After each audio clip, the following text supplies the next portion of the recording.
Hey, it's Les from the TV Dudes. This year, as part of our coverage for ATX Television Festival Season 8, I was lucky enough to sit down and chat with the co-presidents of scripted programming for NBC, Lisa Katz and Tracey Pakosta. We have a great chat about what they love about storytelling, how they found their careers in television, and the unique triumphs and heartbreaks of their jobs. It's a great conversation, and I hope you enjoy.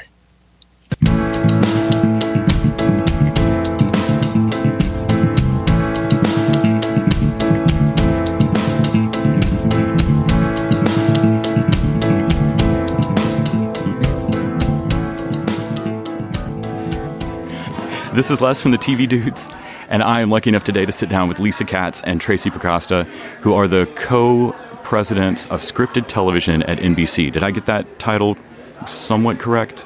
Correct. Okay. I feel like a lot of our listeners understand that there's a couple hundred people behind any given TV show that aren't on screen, but I don't often think that people understand what goes on beyond even the best boys and grips and cameramen and things like that. You were marketing in college? English major. I'm sorry, and marketing. Yeah.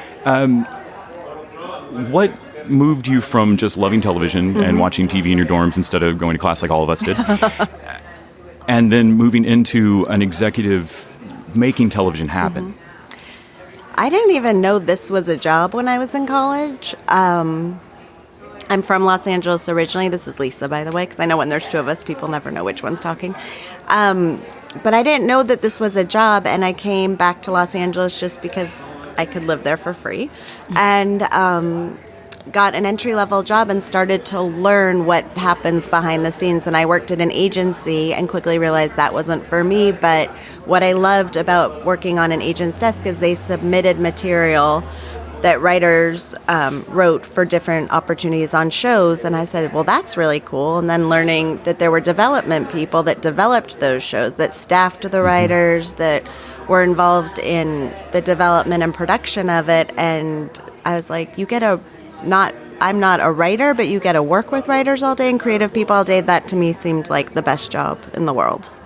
And I similarly had the same experience, which was I started at an agency and quickly went over to an executive's desk where a lot of material was coming in. And as you read the material, you realize, like you said, how much goes into this creative process. And not being a writer myself, I was inspired by what they do. And so we, adjacent to the writer's side of it, we get to participate in the way that you get to hear what notes are given, see how how everything gets made, and quickly realize that you get to be a sounding board to what this creative process quickly becomes, which is the greatest job in the world. And I know you've worked on sitcoms dating back to Reba, all the way up through the stuff that's on NBC now, which when I watch something like Brooklyn Nine-Nine or Good Place, and I think this is worlds away from quote-unquote sitcom, from the way that I think an All in the Family episode worked, or any number of sitcoms in the 80s. How do you feel sitcoms have changed, or what do you see as the shift? Is it just quicker editing, MTV style, or has something changed from when you started? I think it always starts from the story and these wonderfully talented creators coming in and pitching relevant stories that speak to an audience. And then they come in, and what our job is to get that vision realized. So whether it be in the 4-camera form, whether it be something like Reba, or what Norman Lear does so brilliantly with things like All in the Family, or it's something completely different like what Mike Schur wanted to do with The Good Place. It's our job to then see that vision come to fruition. So I think it's not necessarily about how the form has changed, it's how we adapt to a creator's vision of that. And I think that's the great part about our job now, is how do we execute on a creator coming in, and how do we embrace that vision on NBC, frankly. You had talked about watching staffing writers' rooms and the things that go into this. I know this past year has been a little inside baseball-y, but a little nuts in terms of staffing on writers. Has that been a direct impact on your job, or what's been the most surprising thing as you've been an executive that I didn't realize that was going to be a problem this year? I think we all prepared for it as we saw it coming, and both Tracy and I and our teams have such deep relationships with writers, and the staffing required a little more effort, but it wasn't a huge struggle or obstacle. I think we were joking, and now this is really inside baseball, but for example, when you're staffing a show and you suddenly find we could really use a mid-level female voice, usually you would call an agency and say, who do you have? And they could help narrow it down for you, but in this instance it was just a lot more labor intensive. But all the shows got staffed, and we're really excited about who was hired. So it was a little more effort, but not insurmountable. As a fan, it was interesting this year to get to watch kind of the WGA Solidarity Challenge kind of stuff, where there seemed to be a lot of showrunners being willing to read things, and that was just kind of lovely to see. Yeah. Writing can be such a solipsistic, isolated thing sometimes, and it was really great to see all these people go, oh no, we're all working in the same industry. Are you staffing a show? Could you talk to so and so? Yeah, and we had writers reach out and say, I know this really talented writer that would be great, for example, for Good Girls. Can you get their material to Jenna Bands? And we said sure. I think people find a way. Yeah, and I think everybody's intention is still that, especially the younger writers who are still breaking out, people want to help them. People want to give them that opportunity. What's been the most satisfying thing about your job that, like you said, you didn't know this was a job? Your guidance counselors don't talk about TV exec in high school. What's been the most surprisingly satisfying part of your jobs? I mean, we talk about we get to work with storytellers all day. You pinch yourself. I didn't, A, to know was a job, and B, I was an English major. I love to read. I love watching television, and you get paid to read scripts and to work with really talented writers and get their vision on an air where millions of people can see it. You're just how is this even a thing? We feel very fortunate. Yeah, and I think that what the stories that people are telling matter.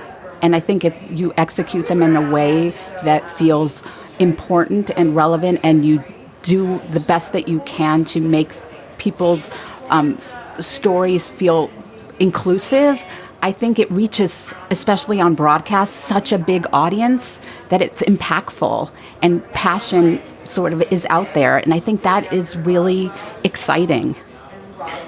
Can you talk a bit about what it looks like from your side when a show jumps a network? Like for example, Brooklyn Nine-Nine coming over. I know from the fan side, everybody just clamors and hopes that there's enough groundswell, and then a magic thing happens somewhere, and the show is on a different net. And from your side, that has to be days and days and days and days of work, I would assume. I'll tell this story because Tracy, when we learned that Fox Network was going to cancel Brooklyn, she came in, she goes, I'm hearing they're going to cancel Brooklyn. We have to get Brooklyn. And she got her notebook and all of her data and her statistics. And we went into our scheduling meeting with, all the people that are the decision makers. And she was prepared to make this passionate plea for it. And everyone's like, no, of course we should pick up Brooklyn.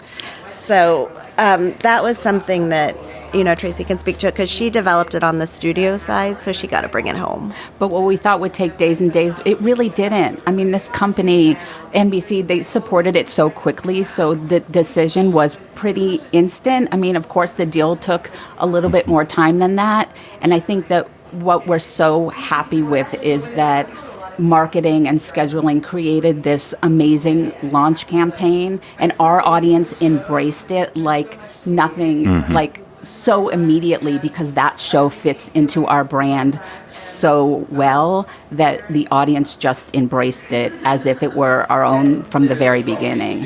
Yeah, that's honestly most of what I've heard from friends of mine is that how is this not always on NBC? That it really felt at home. We weren't running it at the time.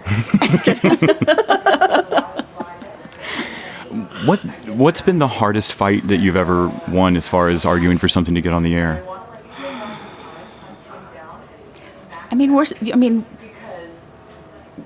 the great part, we're still pretty new, which is exciting. And I think there hasn't necessarily been a fight that we've had to endure yet about putting something on the air. I'm sure that will come in time because of the real estate issue, which is on broadcast we do have real estate, and the great news is our schedule is really stable. We're doing well, but I can't recall a situation this season where we were fighting necessarily to put something on. I think also we're very clear on what our brand is and what makes an NBC show, and so our development teams always have that as their guiding principle. And so when we get in there, some things you hope turn out really well, and for various reasons, whether it be chemistry and casting or something didn't translate, it doesn't turn out how you expect, which is disappointing, but you always are happy you took the shot. And then the things that do turn out well, as Tracy said, everybody gets on board. So it doesn't feel like there's a huge obstacle to overcome or you have to convince people. It sort of feels obvious as you go through the screenings and conversations. And then the only thing I think, as Tracy said, sometimes is you're not able to pick up everything because simply there isn't enough room and you have to make those hard decisions. But they seem clear, at least to us, in terms of what the move is. It's something that I'd always wondered for years. 10 years ago, say, when a lot of my friends were already watching things on streaming and then watching those things get canceled because ostensibly no one was watching them, or no one measured was watching them. Right. When did that, have you seen that change across your career, and has that been disruptive or different to have to start thinking about +3s and after the fact streaming?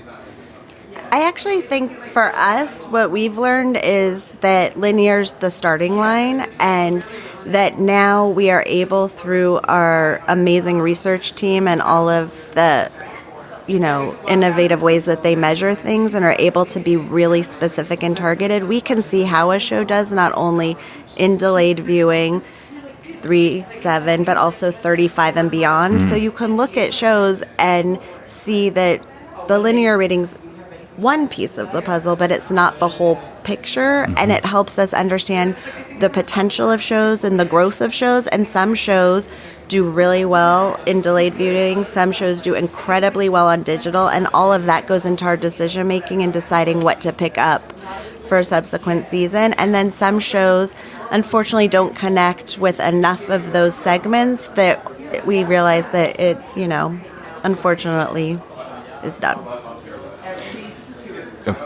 No, go ahead. Do you feel you started to get a sense for where shows might play on these different things? Like what is it? Oh, that seems like a delayed viewing. That's a binge. Nobody's going to watch that on Wednesday night at 8. Everybody's going to watch that Saturday night at 3 in the morning. Do you feel like you guys start to get a sense for those kinds of shows? Well, we used like a show like The Good Place as an example. Like last season, and like Lisa said, the 35 delayed. The 35 delayed situation, it was our 4th highest rated show behind This Is Us, Manifest, and New Amsterdam. So some of the comedies we can say would have that sort of afterlife. So when we're thinking about what to develop, we want those shows to have some of that balance where, like Lisa said, they have that starting point on linear, but then have that afterlife on digital. So, and usually more comedic shows, and then some shows like Superstore, Brooklyn, and then Good Girls do really, really well in delayed, and then also continue to perform really well when people can binge them. So it's incumbent upon us to have a balance of those shows. And then, other shows do really well linear and delayed, something like New Amsterdam, and This Is Us is like the unicorn. I think a lot of viewers at home have at least a loose sense of where they think a show fits. If you blindly flipped on a channel, they might, this seems like I'm in the middle of an ABC comedy or in the middle of an NBC. Knowing that those brands exist before you come into the job and knowing what you like, how do you align those two, or is that the job? Or did they bring you on because of the shows you like to move the brand, or do you find yourself sometimes going, I love that, but it's not NBC? Yes.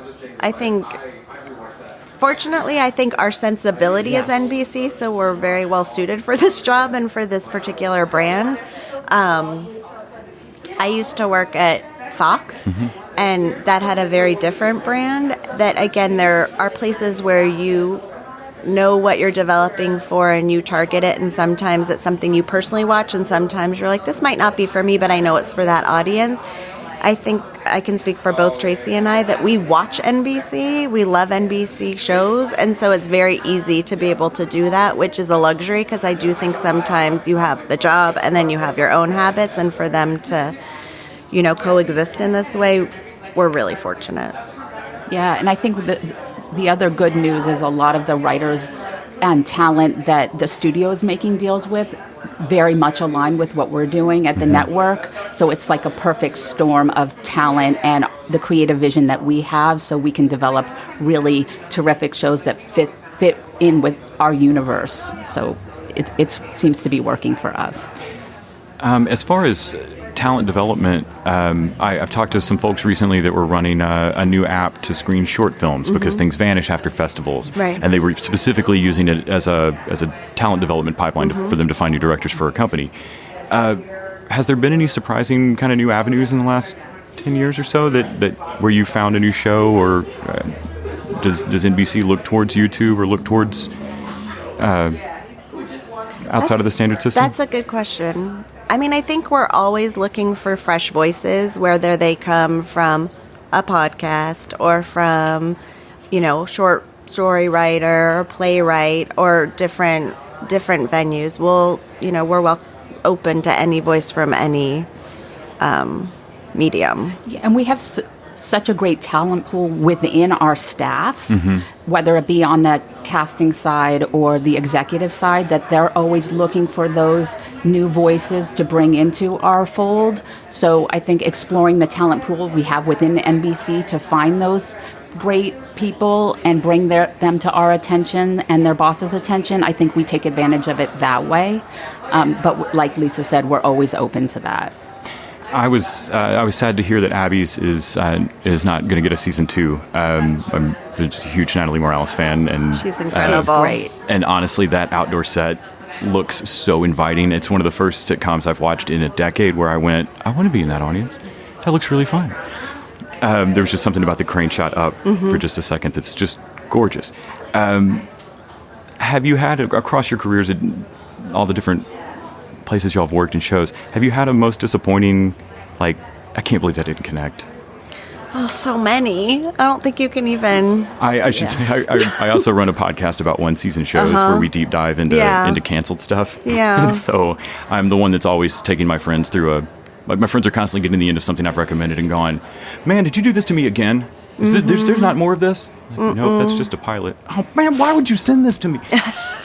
It's so hard because everybody always asks us, what's the hardest part of your job? And I think one of the hardest parts of our job is having to make those phone calls to people that we think are incredibly talented, who create these wonderful shows that ultimately don't make that connection. And Abby's is a great example of something that was a great sitcom attempted in a really special way with talent behind the camera and in front of the camera that we really love, that are part of the NBC family, Mike and Josh and Natalie and all of these talented people. And for us, it's always about like having that respectful relationship, being able to execute on somebody's vision. Unfortunately, it didn't make it this time, but we really hope to get to do it again with something else. But that's one of the worst parts of the job, I must say. And so much of it is timing, and I think some shows, and there's been too many to count where I've worked on where I'm like, that was ahead of its time, or that was the thing a few years later might have connected with people that you just never know. Yeah, I go back and look at stuff from the mid-2000s and think if there'd been 2-screen Twitter viewing, I think this would have been a water cooler show. Yeah. But there's not water coolers right now, and there's just a weird gap. I know. Thank you both so much for your time today. Oh, it's our pleasure. Yeah, I really appreciate it. Thanks for having us. Thank you.